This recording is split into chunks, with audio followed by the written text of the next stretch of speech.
All right, we're going to be talking about adding linear expressions with two terms, and then we're going to go into more than two terms. But before I do that, I'm going to just go through some vocabulary words that you need to know very quickly. First one is called a term.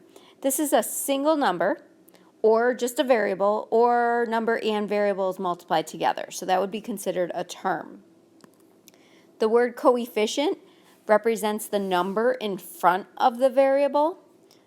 And a constant is going to be just a number. So let me go through this. This example right here is 4n squared plus 7. So you can see right here that this says that these two are terms. So this right here is a term. It's got numbers and letters multiplied together. And this is a term. So that's the word term. Now, you can see that a constant is just a number. So this right here, this number 7, is referred to as a constant.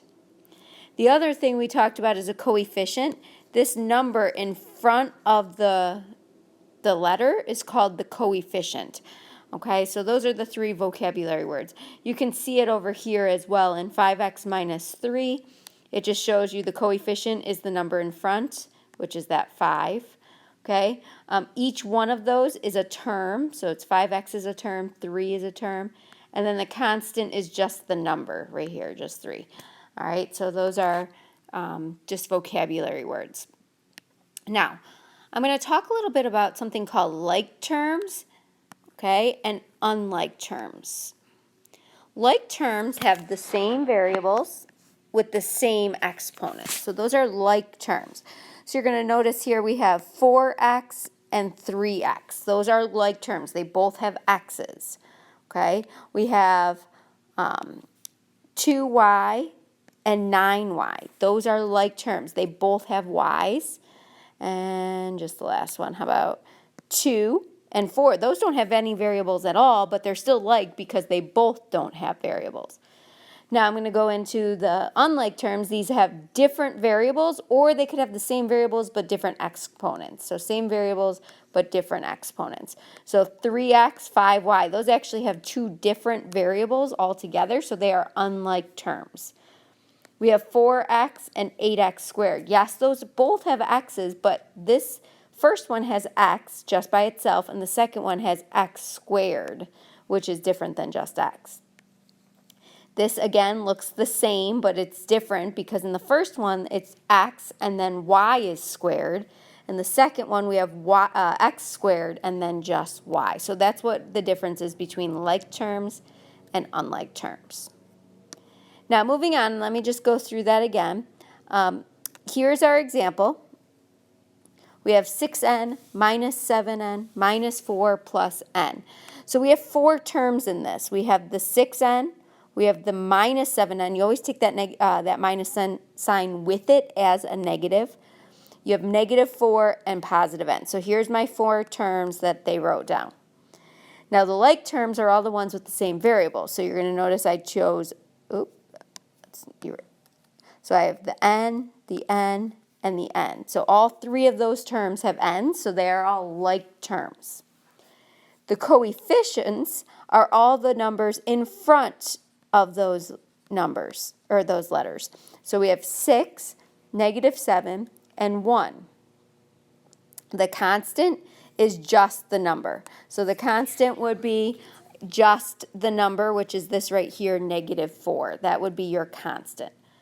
Now I'm going to have you try number 2 on your own. Okay, so I'm going to skip over that for now. Go back and do that when you finish watching this video.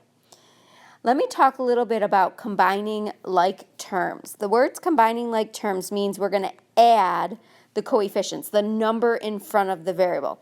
So here we have two terms. We have 5x and 4x, 4x plus 5x. If I add the number in front, 4 plus 5, I get 9. So that would be 9, and then you just keep the x with it. So the answer would be 9x. You can only do this when the variables are the same. They're like terms. Number 2, we have 5y and 8y. So both are y, so they're both like terms. So 5 plus 8 gives us 13y. Again, I'm just going to have you practice the next 4 on your own, just adding those coefficients if the variables are the same. You can check your answers as you go. I'm going to talk about one more thing. This time we're going to have more than 2 terms, okay? We're going to identify the like terms using shapes. So you can see in this first example how I have circles with the A's. I have just a box when it's just a number. That means you can only combine the same shape. So in this first example, we can combine the A's. If I add those together, I get 3.4 A. And then the 1.5 just stays by itself. This right here is your complete answer. You do not simplify that because you cannot simplify unlike terms. So let's do the next one. Here we have an M and we have a plus 1/3 M. Then we have this 1/4, which is all by itself. I'm going to take the negative sign in it. You always take the sign in front with it. That's not like the M's because it doesn't have an M. Now, if I want to add these, I want to remind you that the number in front of this letter is always a 1. If there is no number, it's always a 1. So I'm going to add 1 plus 1/3. If I add that together, 1 plus 1/3, I get 1 and 1/3 M. Now, I still have this minus 1/4, but I can't combine that with anything because it doesn't have an M. So those two are unlike terms. So this right here is my answer. I can't go any further. I'm going to have you try this again, practice this. Just a reminder that sum, the word sum means to add. So you're going to be adding whenever it says find the sum.